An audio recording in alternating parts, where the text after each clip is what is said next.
What's up, everybody? Welcome back to Mindful Moments. And today, y'all already know we don't waste no time. We're going to get right into it with my fabulous co-host.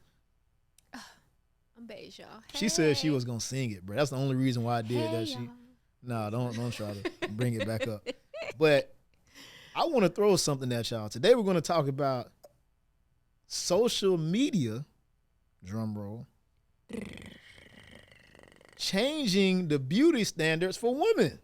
Y'all ain't see that coming right there. What you think about that, Paige? Not the profound hands. So I think that social media has definitely changed the standards for women's beauty, just through like celebrity culture, just like making people feel like you have to have a perfect body. It has to be shaped a certain type of way. And in order to be considered like having a nice body, or like in order to be considered beautiful or like fine or like whatever they want to call it. I think that it has encouraged a lot of surgery. I don't think BBLs existed back like when my grandma and them was coming up. Yeah, no. Even my mom and them. Like, I don't think, like maybe a little tummy tuck, something like that. But like BBL, and it just like, I mean, if surgery is your route, girl, do your thing. Like, your body, your choice. I feel. But I That's feel what you like, gonna tell your daughter? Is that what I'm gonna tell my daughter? No. That's just a personal preference, though. Like, okay. I would never encourage my daughter to go under the knife because she feels like she needs to amplify, or like not amplify, enhance something to that extent to where it would take surgery. I just have the personal experience of being able to tell her, like, let's say she is upset because she doesn't have a big butt. Like, mommy never had a booty. Let me show you, baby. I never had a booty. This is how I got my booty. Number one, I had to grow up and grow into my woman body. Number two. Oh, I thought you were saying that you still don't have a booty to this day, just admitting that. No, I got a little something back there, okay? I was going to say that. It might not be, a BBL booty, but it's a little something back there. Like, don't get it twisted, okay? Why won't you just accept the pancake culture? Nobody don't just want to say that. If you have a pancake booty, that's fine. I was one of those girls who felt like, dang, I'm growing up, I'm becoming a woman, but I don't have, like, no shape. I don't have, like, no butt. I don't have all the stuff that supposedly makes a woman a woman. So, like, I felt some kind of way. It was something I was insecure about growing up, like my body shape. And so I started going to the gym.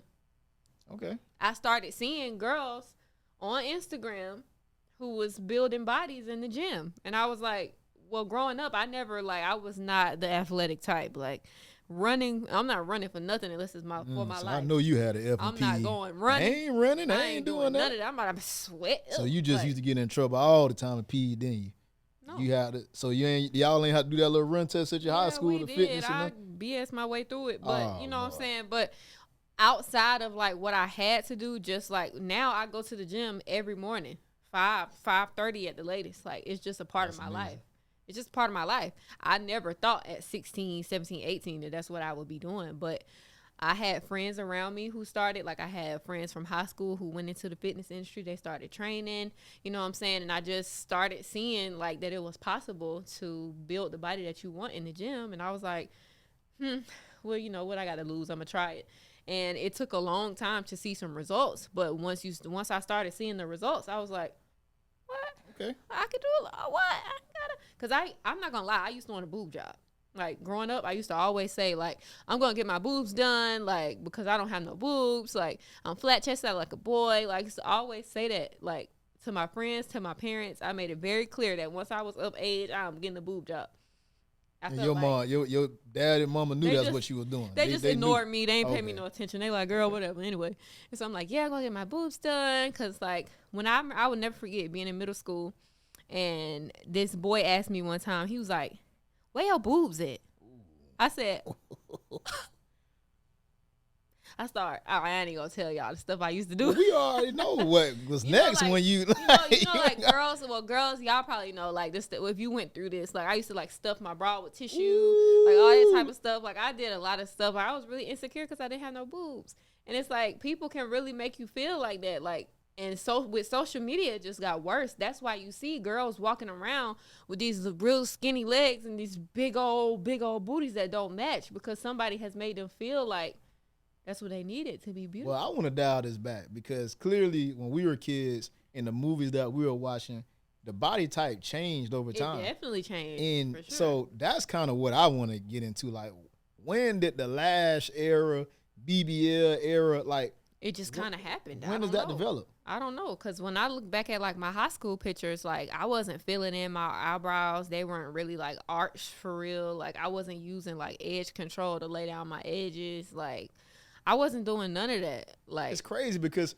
if you was to walk in your grandma's house when I was a kid with all that butt, your grandma would be looking at you crazy like, girl, you need to get all that up off you. Yeah. You know what I'm saying? Smaller, but now the grandma got the BBLs. The smaller frame woman, like back in the day, like when you look back in the 90s at like the Nia Longs and the Sanaa Lathan's Halle Berry, stuff like that, like everybody was super petite. Like right. I don't know when the big like booty shapely woman became like the thing, but I feel like it's kind of like dialing back a bit now. Like I feel like more people are like, first of all, I feel like fitness is just like trendy right now.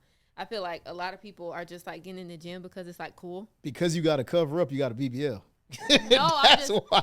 I'm saying just like I feel like a lot of people are like taking more interest because it has become popular, which is not necessarily a bad thing. I think that people are becoming more interested in like health and nutrition, gut health, supplements, Well, the BBL bandits got to find something to do. So they got to either promote fitness or they got to promote being the biggest content creator ever. You got that BBL. There ain't too much you can really do to market that BBL. But either be a fitness fake or, again, a huge content creator. Let me show y'all how to. It just makes me really sad. I feel like if that's what you want genuinely for yourself outside of social media's expectations of you. No. I'm saying like if that's what you genuinely feel in your heart that you need for you outside of what everybody else got going on, like if that's on your mental that heavy to where you feel like this is something that you need to do for yourself, do your thing. But just to like feel like you have to look this way to meet some sort of like expectation or what you feel like the expectation is, just like putting your body under so much, like just for what? Like you have to get older with that's the good question. I want you to pause right there. For what? For what? Because that's what they feel like. I feel like women do more stuff to impress other women. It's not for us. You hear us all the time say we don't care if you come out with a bun, sweatpants on. Like it's absolutely crazy how, they say that dudes do a whole bunch of crazy stuff with women. Women do crazy stuff for other women. That really do surprise me because like personally, like of course, like you be confused like when you go like to the grocery store, you weren't in Target looking like so crazy. Like I have been caught in Target so many times just looking ridiculous. You done scared me when you said just confused for a minute. I didn't know you was gonna go when you said you be confused as a woman. No, like, I'm saying I be confused just like because don't get me wrong, I get compliments like when I dress up, it's like okay. But it seems like men are even more impressed when you just do nothing. Like, it's like, wow, you look this way. Because I wonder what you look like dressed up. We're modest. It's like, I don't have to do anything. Like, for my man to tell me that I look good, like, I can wake up, hair standing on top of my head, like, just looking a hot mess. And he be like, slight flex. You look so nice. Okay. Weird flex, but. You are so cute. And it's like, really? But seriously, though, we modest, bro. Like, bro, man, the whole, I'll tell you one thing right now. Boy, if I was in high school right now, I'd be getting cooked. Like, how everything is strictly designer. What? Oh my, boy, I would have been the lamest nigga in the school, bro. It is no way. Like in Atlanta, bro, you down there lame for wearing Jordans. I'm trying Jordans. You got on Jordans? What? High school culture is crazy. Bro, oh my goodness. So for me as a kid, man, I was so, bro, I don't even. They're not kids anymore. First of all, kids are no longer kids. Like they are many adults. Like a 16-year-old like looks like my age. Like I can get away with being in, like if I don't take much for it. I could walk through a high school and fit in. Like, you know what I'm saying? Like, and some of them will look older than me. I don't look old. I look good. You better tell them. I look good. I look good. I'm aging like fine wine. Okay, that's true. I look good. Babes, I'm telling you right now, you could not fit in. I ain't telling, and I'm not saying that beige. I'm not saying that beige don't look good, y'all. I can fit in. I'm telling you, to them, you look prehistoric. No, me too. No. Bruh, you a 15? Oh no, not old. you to the boys. You right. To the girls, a 14, 15-year-old little girl gonna look at you like. The girls look older than me. Are you serious? No. They getting their lashes done. They getting their brows microbladed. They got 30-inch bust downs. They got, Balenciaga. What high school are you talking about? The TikToks I be seeing, they doing all these dance challenges. I'm like, where y'all at? Where are y'all? Y'all at school? I'll definitely say this, man. Y'all, the kids, oh my God, we done turned this to an old person podcast. It don't matter. But I'll definitely say this right here. Y'all kids, if you're looking at this, enjoy being lame, bro. Enjoy being a kid. Enjoy, lame. Enjoy being a lame. child. Like a lot of y'all ain't running around with Yu-Gi-Oh cards, no more Pokemon cards. Like look That's back and be able to laugh. Well, okay, being a kid, I call it being lame. But enjoy the process of like looking back, like dang, bro, I was lame. Boy, I ain't have no like me. I can look at my development all the way and now and be like, boy, I remember, like, bro, by the time y'all turn 21, you're gonna be burnt out. You had everything. You had the jury. You had, listen, I just had to do this shoot at Booker T. Washington High School because his company donated laptops to the school. And being at that school, I seen kids fully tatted up already. You know what I'm saying? Jury already, like, well, nah, I ain't gonna cap. Like, when I was in school, we was tatted too. Like, my homeboy at that age already was, like, fully tatted, everything. So that really wasn't, like, crazy. But even then, we shouldn't have been doing that. But to see, like, fully tatted, jury already having all the expensive designer, bruh. I remember buying my first Alexander McQueen's, bruh. How like, oh my God, I was so excited. I was so happy. Now, boy, I feel like I'm wearing real Alexander McQueen around these kids, what they wearing. So yeah, man, it's tough, boy. It's tough to be in high school right now. It's crazy. Like my niece is in 9th grade, and don't get me wrong, she fly. Yeah. She cute and she fly. I'm like, girl, you got that on, okay? Yeah. But it's like she's still a little girl though with it. Like she don't wear no whole bunch of makeup. Well, she don't really wear makeup at all. You shouldn't at that age. You know what I'm saying? Like she's 14 years old. So it's like, but compared to what she goes to school with, you know, she still looks like a little girl. They look like 25-year-old women. And it's like, you have to think about what you're attracting as well. Like as parents, like the things that you're allowing your children to do, to wear, you know, as far as makeup and extensions and all this other type of stuff, even with the young men, just like allowing them to carry themselves as grown men, they're going to attract grown women. And these little girls are going to attract grown men. So it's like you have to be careful with this kind of stuff, especially with them having so much access to, you know, like social media. They can talk to whoever they want to talk to, you know, without, you can't monitor every little thing that they do. So it's just like we have to think about how we raising our kids. Like we raising them to be like our friends or our little, like, you know, and there's no like, it's, I'm not going to say that it doesn't exist at all, but it's, you know, like with our parents, there's a level of like, I'm here and you're here. Yeah.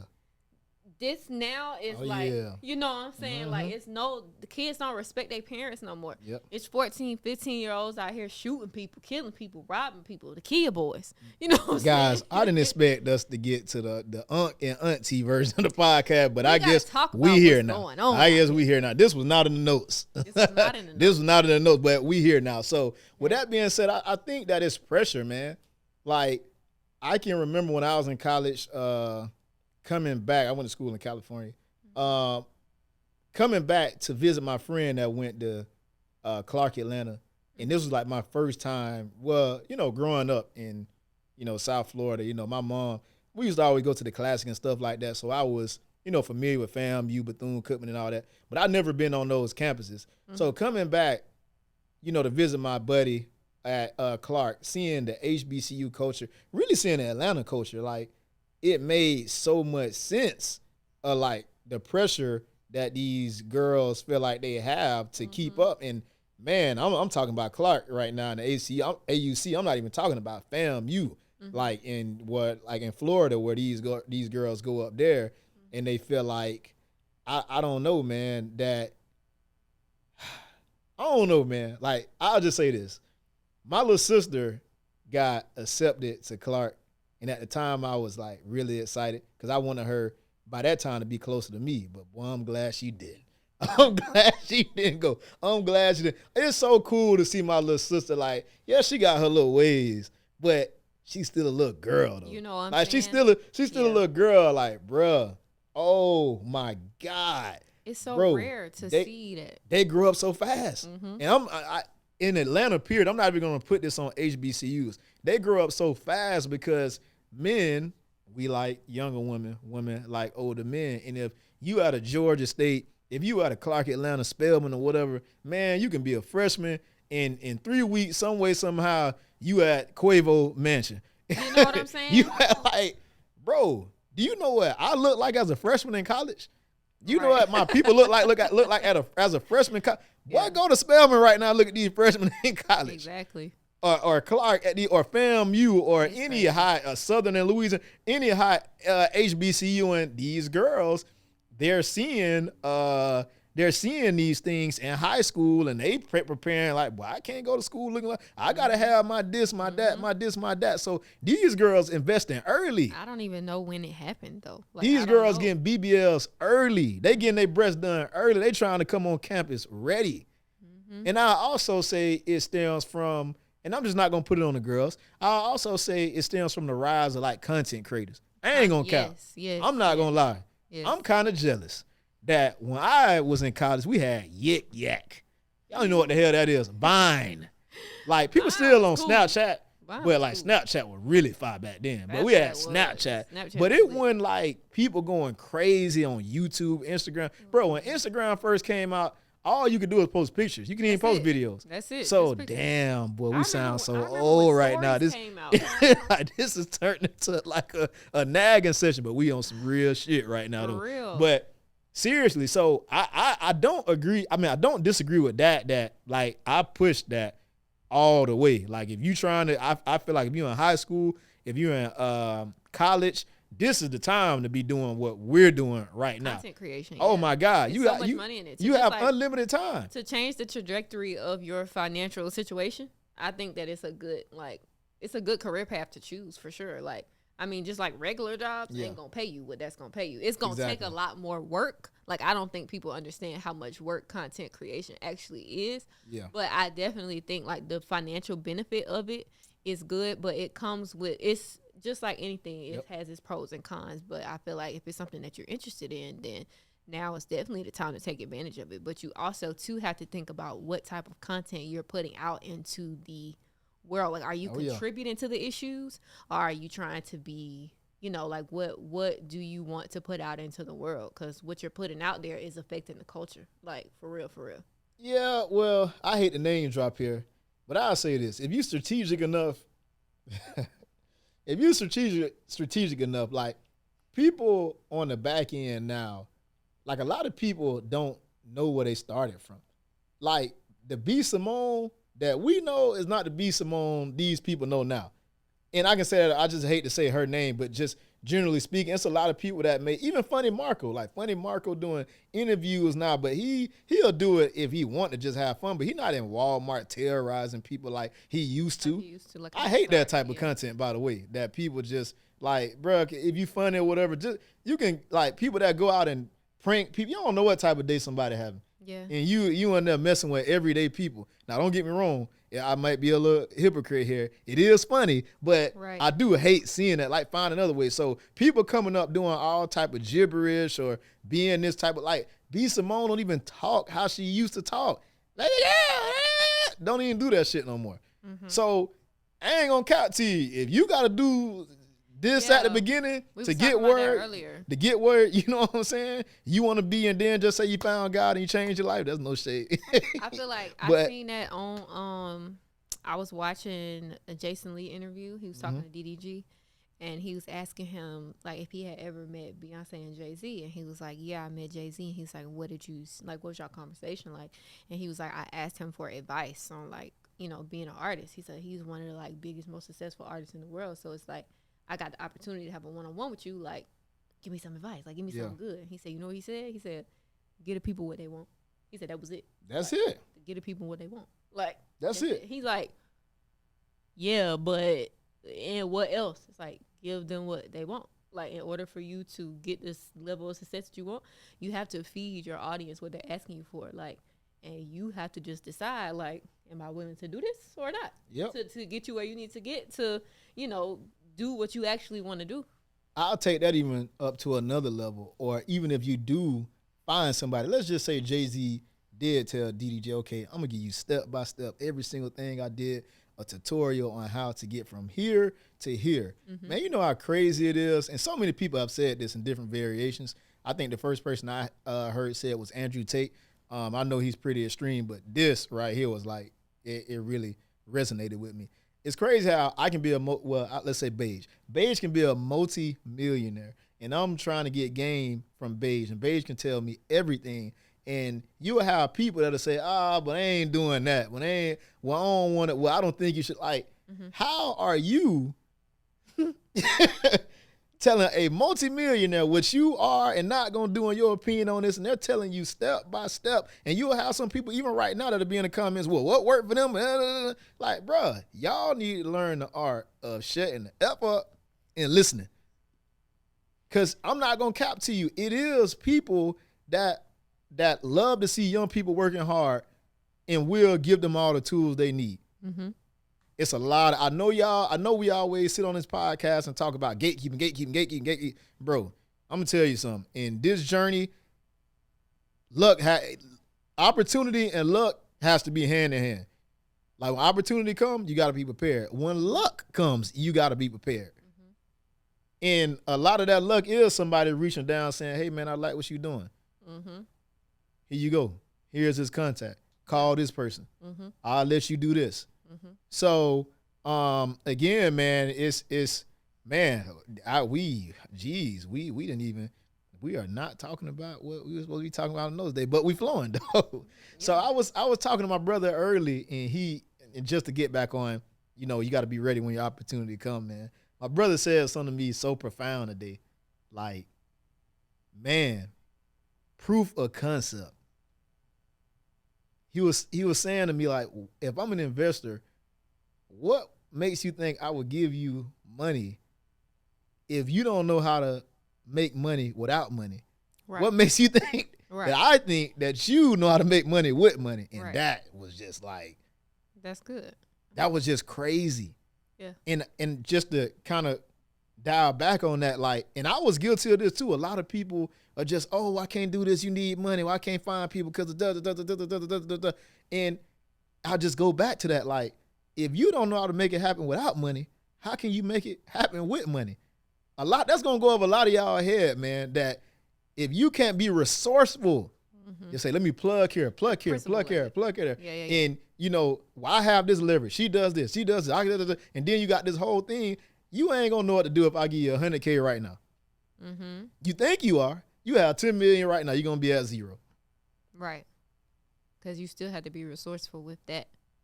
It's like, in order to steward it well or manage it well, or like make the best decisions within that new opportunity that you've been given, to not like blow it or fumble that bag. Yeah. You got to know what to do. So coming from a place of like having to, like we said, be resourceful, look to your right, look to your left, bargain, negotiate. You know what I'm saying? Like, you don't know how to negotiate and bargain.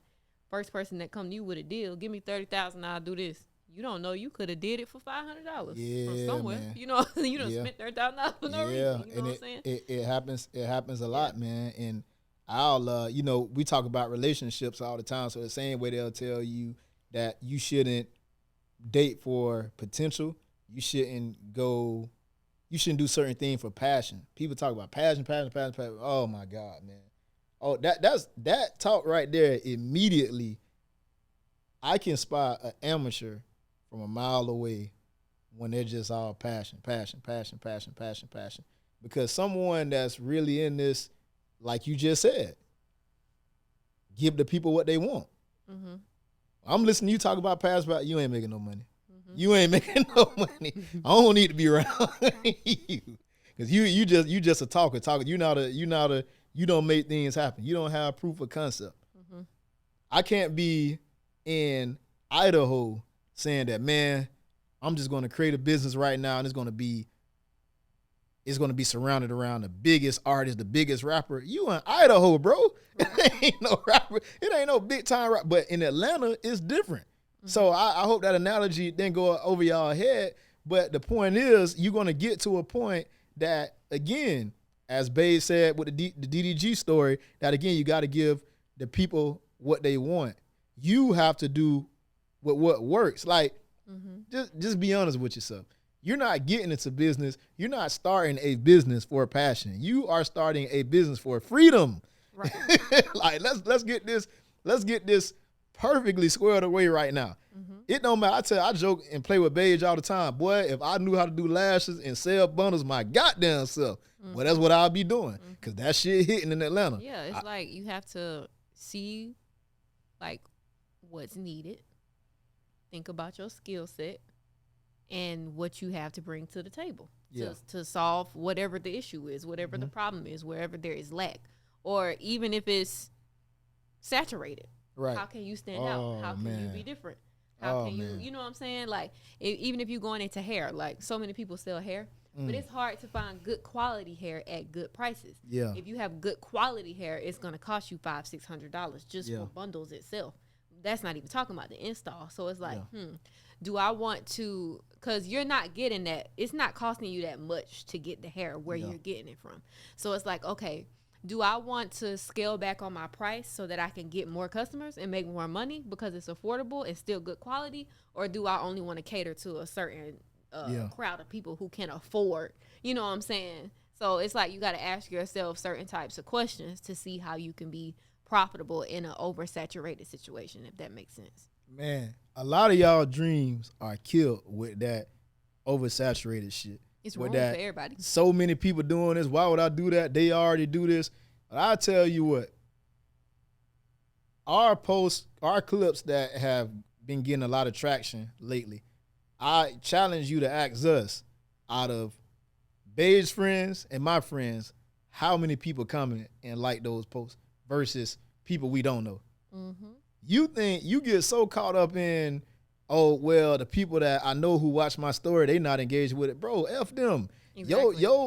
You a superstar to somebody in Ghana, right, somebody in Thailand, somebody in New Mexico, somebody in New York that you don't even know that can't wait to see your face. Wake up and wonder, oh, man, there go Beige. Oh, man, there go Taylor. Oh, man, there go you.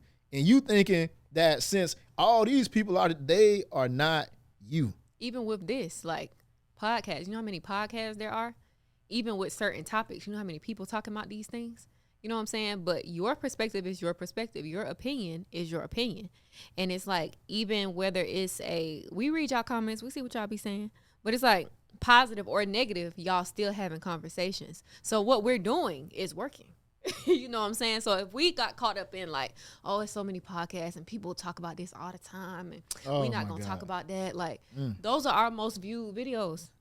The stuff we necessarily didn't really want to talk about for real. Facts. But it's like, if we talk about this, then it'll start some, you know what I'm saying? So you have to be strategic, and you have to like give the people what they want. Even if they comment and like, I'm tired of hearing this conversation. You took 2 minutes out of your time to comment on this video and say you tired of hearing about this. But you the reason it's going. Exactly. How you tired of hearing about it? You the reason it's going. You feeding into it. So it's like, you know what I'm saying? So you just gotta not worry about what it is that, or how you will be.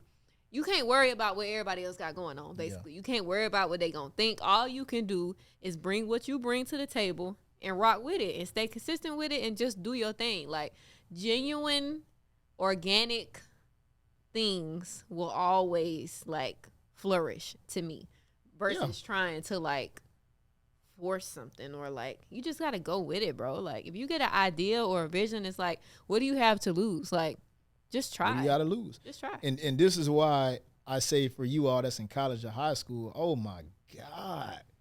Like, I would have started back there. A lot of people on the later end that start stuff like this, they think they have like this little time frame and milestones that I gotta have this many followers or this many by this. Dude, you're in high school for 4 years. Or you should be in high school for 4 years.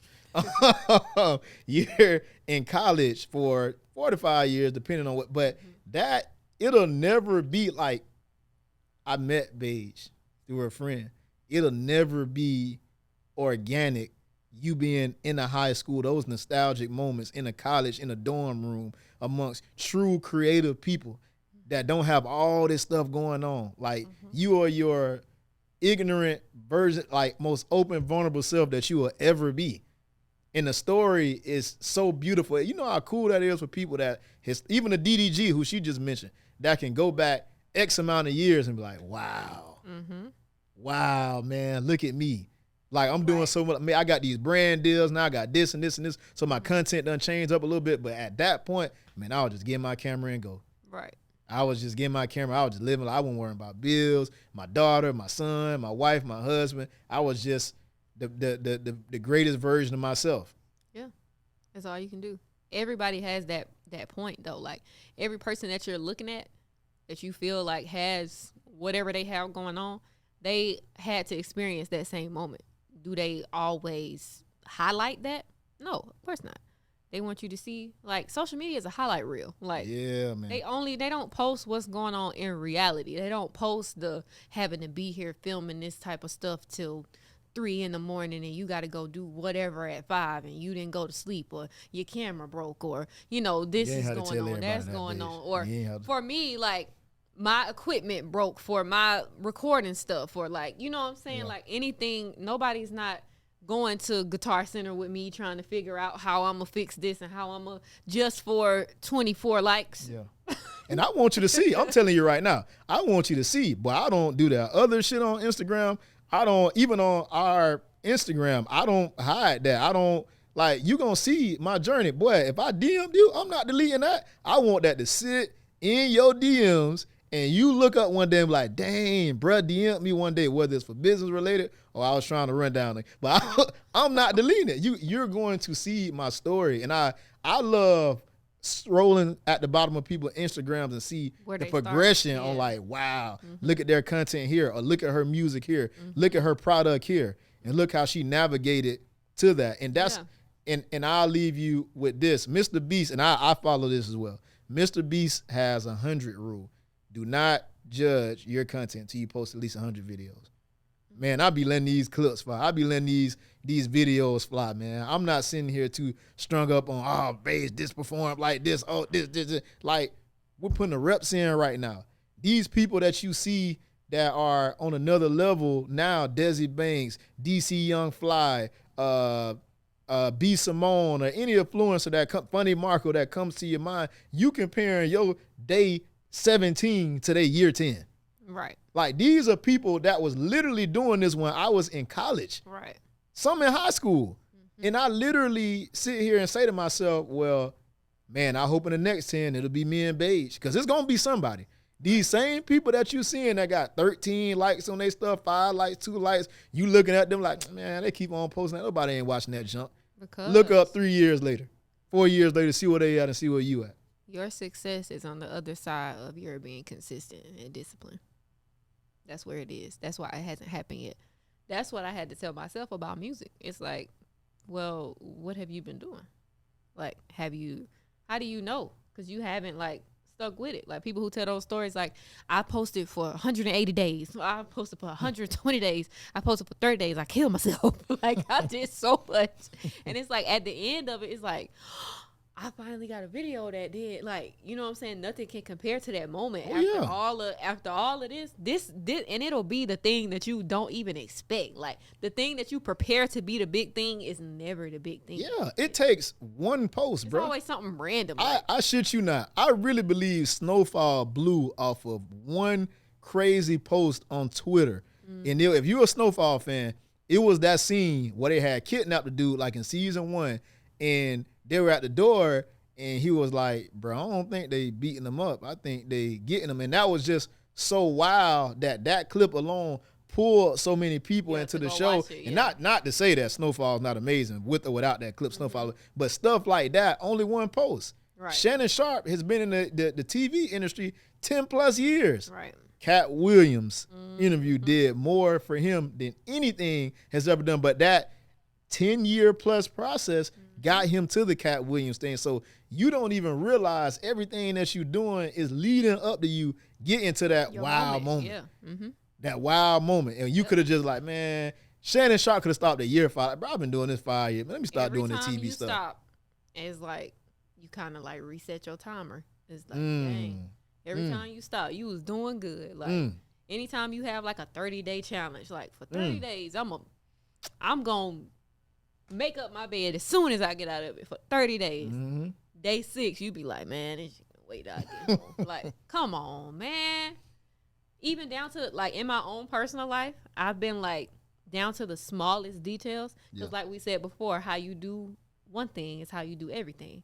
So it's like, in the little small things, I'll be like, if I can't establish discipline here, how am I going to have discipline here? You know what I'm saying? So it's like, okay, you have to really, like, that's why to be an entrepreneur, to be a content creator, influencer, all this type of, you have to be a certain type of person. You have to have a certain type of mindset. Even if you don't start off that way, it has to be developed over a certain period of time. Like if you sit down with a successful person within this, their conversation is going to go, even if it don't happen on camera. Like if y'all having conversations behind the scenes, you going to really see like, oh, no, I got to have a meeting at this time. I got to do this. I got to plan this. I got to go meet with my social media manager. Like, I got to have this content plan laid out. It's not just the videos that you see. It's a whole thing going on behind the scenes. Oh, yeah.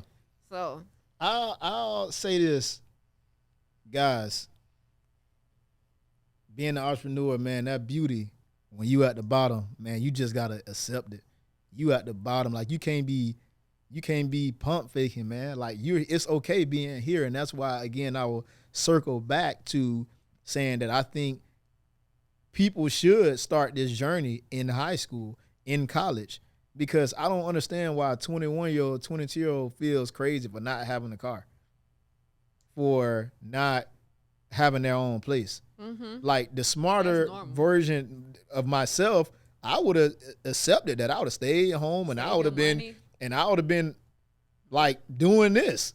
And like I wouldn't have cared that this person got Chargers, BMWs, and all this type of stuff and this. Like, no, this is where I am. I would be honest with anybody about that. My friends, my dating life, that, hey, man, I'm pouring my all into this right now. This is where I'm at right now. I believe in this so much, bro, that this is where I am right now. I'm a startup. And people respect honesty. I heard somebody say, I don't remember who said it.